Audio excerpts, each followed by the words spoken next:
नमस्कार दोस्तों, स्वागत है आपका अपने चैनल पर। चलिए चलते हैं आज के जीवन की कड़वी और सच्ची बातों की तरफ। घर का मुखिया बनना आसान नहीं। उसकी हालत उस टीन शेड की तरह होती है जो धूप, बारिश, तूफान, ओलावृष्टि सब झेलता है। लेकिन उसके नीचे रहने वाले अक्सर कहते हैं कि यह आवाज़ बहुत करता है और बहुत जल्दी गर्म हो जाता है। परिवार को तोड़ना, परिवार को जोड़ना घर के मुखिया की जिम्मेदारी है। अगर घर का मुखिया ही परिवार के बंधन को समझ नहीं रखता तो उस घर को टूटने में देर नहीं लगती। परिवार में एक मुखिया होगा तो घर में सुख और शांति रहेगी, परंतु परिवार में सभी अपनी मनमानी करेंगे तो घर में अशांति ही रहेगी। कोई भी बहू घर तोड़ने का सोचकर शादी नहीं करती और ना ही कोई भी सास अपनी बहू को सताने के लिए। हम पहले से ही अपनी सोच बना लेते हैं कि बहू है तो ऐसा ही करेगी, सास है तो ऐसा ही करेगी।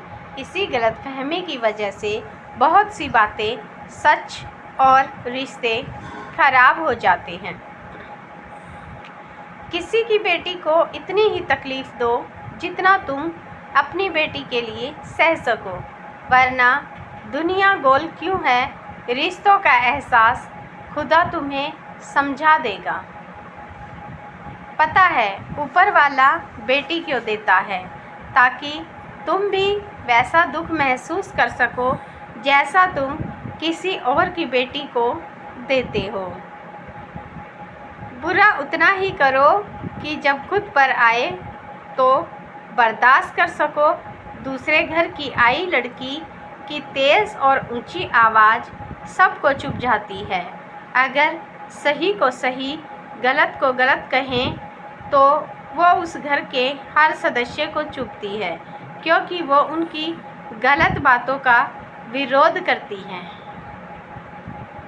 तो एक बात बताओ, तुम्हारे खानदान ने सिर्फ घर की बेटियों को ही बदतमीजी और बहुओं को हर तरीके से बेइज्जत करने का अधिकार दे रखा है।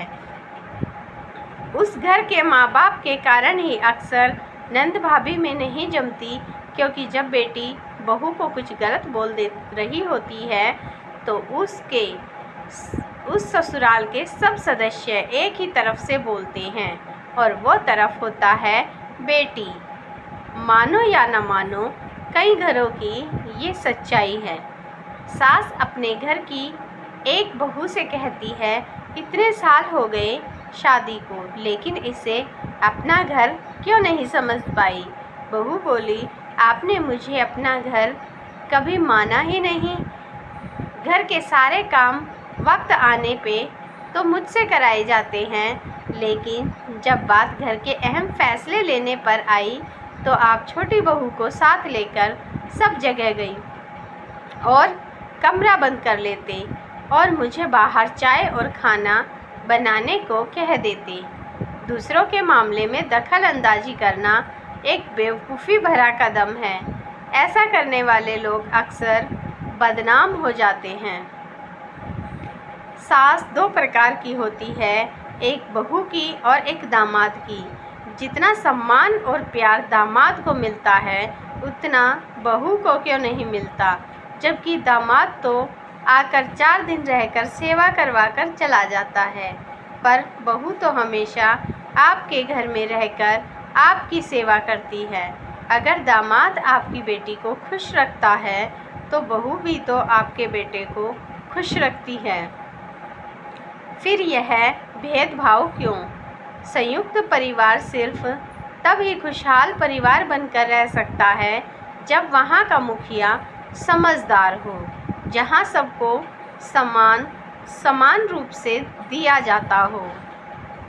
एक बात समझ नहीं आती, माँ तो सबकी अच्छी होती है, फिर इतनी खतरनाक सास कहाँ से आती है? कितना अजीब है। नाशादी करते वक्त कितना अजीब है ना। शादी करते वक्त कहते हैं कि हम बहू नहीं, लेकिन शादी के बाद बहू को बेटी तो छोड़ो, बहू को बहू भी बनने नहीं देते, उसके साथ दुश्मनों जैसा व्यवहार करते हैं।